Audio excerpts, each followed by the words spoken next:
kitabça açır, indi yalandan oxuyur. Və başlayır deməyə.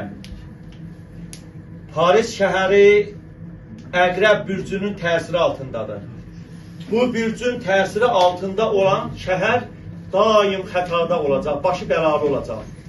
Başlayır uşaqlar oxumağa, yalandan da tüləməyə, püf eləməyə, üfləməyə. Və başlayır, ya Məlixa, ağzına gələnlər deyir də, ya Səlixa, ya Bəlixa eləyir, əlində də dəyənək olur. Yəni çubuq olur da, dəyənək, kitab bilməzdə.